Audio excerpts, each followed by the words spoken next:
Il est temps de vous laisser entre les mains de Pauline Simonet pour l'après-midi info. Je vous retrouve demain pour un nouveau Déj Info à partir de midi. Très bon après-midi.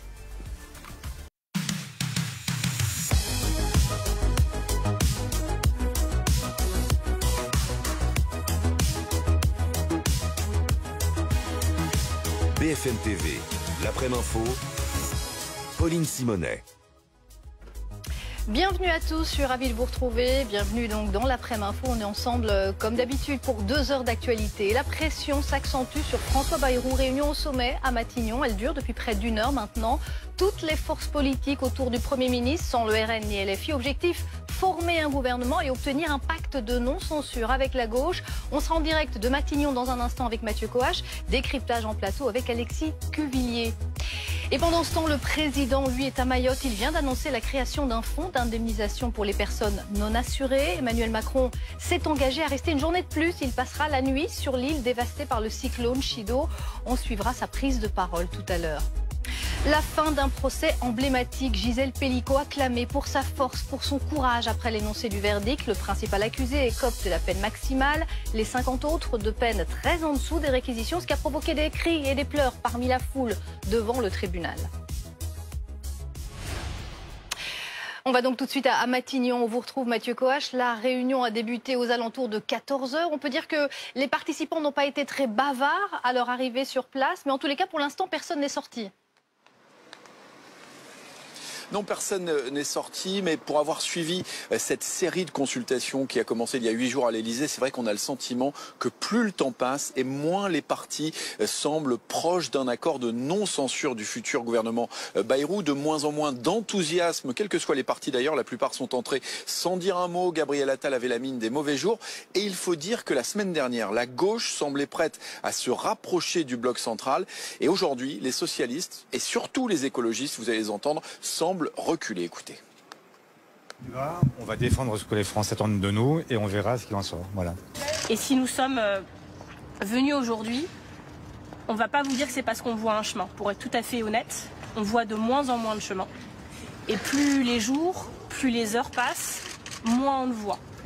Donc on vous l'a dit la fois dernière, Monsieur Bayrou a sa censure entre les mains. C'est à lui de nous convaincre. Alors il n'y a que Yaël Braun-Pivet, la présidente de l'Assemblée nationale, qui a montré un semblant d'optimisme à l'entrée de cette réunion à 30, dont aucune durée n'a été annoncée. Sur la méthode, l'entourage du Premier ministre nous dit qu'il va écouter tous les responsables politiques, puis les éclairer sur ses intentions et enfin répondre à leurs questions. On nous explique que cette réunion est un pas supplémentaire dans la composition du gouvernement. C'est ce qu'on verra à la sortie, évidemment, en interrogeant les uns et les autres.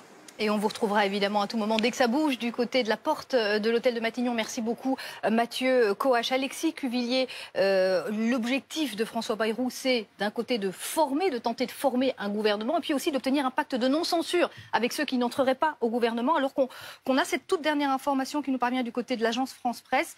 On apprend que François Bayrou a proposé aux chefs de parti de rentrer au gouvernement. Alexis Cuvillier, on sait que François Bayrou, en tous les cas, veut des poids lourds dans son équipe gouvernementale. Oui, nous sommes en train d'essayer de consolider cette information de l'agence France-Presse, de comprendre exactement de quoi il s'agit, mais c'est en effet ce qu'un certain nombre de participants semblent rapporter, qu'il y a eu cette proposition d'associer les chefs de parti de ce socle donc qui serait largement élargi par rapport au socle commun initial. Nous attendons à ce sujet d'en savoir plus. On sait qu'il y a une difficulté, en tout cas pour François Bayrou, à avancer sur la composition de ce gouvernement. Les Républicains, notamment, sont extrêmement prudents sur la marche à suivre. Ils ont le sentiment de ne pas avoir reçu de réponse à leurs questions, notamment sur la question de la feuille de route, en matière, par exemple, de politique migratoire, entre autres priorités de la droite républicaine. Et la question de la participation des Républicains au gouvernement reste suspendue alors qu'ils étaient une force majeure de l'équipe sortante. C'est donc une question aussi importante à laquelle il faut répondre parce que c'est peut-être ça qui va permettre à François Bayrou d'avancer dans la composition de son gouvernement, à moins que derrière les échanges et derrière ce que l'on comprend donc de cette proposition de cet après-midi, il y ait peut-être, qui sait, d'autres forces politiques qui s'y associent. on précise bien que c'était absolument pas la tonalité a priori du côté des forces de gauche qui, au mieux, estiment qu'elles peuvent discuter sur le principe d'une non-censure ou en tout cas d'une non-censure immédiate, mais qui n'envisageaient pas de participer au gouvernement, y compris d'ailleurs les socialistes. Alors qu'on a une autre information qui nous parvient toujours du côté de l'AFP, de l'agence France Presse. François Bayrou a proposé au parti de rouvrir la discussion autour de la réforme des retraites. On sait évidemment, Alexis Cuvillier, que ça c'est un point quasiment de non-retour pour la gauche, pas seulement pour entrer au gouvernement, ça on n'en parle même pas, mais surtout pour obtenir ce pacte de non-censure. Il faut à minima un gel de la réforme des retraites. Oui, la gauche en a beaucoup parlé ces derniers jours. Mathilde Panot, certes, la France Insoumise n'est pas invitée aujourd'hui. Mathilde Panot en parlait aussi ce matin sur le plateau de BFM TV au micro d'Apolline de Malherbe, disait à quel point elle estimait que sur ce point de la réforme des retraites, il y avait eu un non-respect de la majorité et donc, à son sens, du principe démocratique. Il faudra voir à quoi peut ressembler la suite concernant ce texte des retraites. S'agit-il d'un gel de la réforme pour essayer de trouver des moyens de rediscuter? S'agit-il d'une rediscussion qui serait rendue peut-être aux partenaires sociaux sur un certain nombre de contours de la réforme? Il y a un problème de financement du système de retraite en France sur lequel, a priori, constat sur lequel, a priori, François Bayrou souhaitait avancer. Mais il peut-être y avoir, en tout cas, des perceptions différentes en termes d'avancée sur cette réforme. C'est en tout cas, visiblement, un chantier sur lequel le Premier ministre semble être ouvert.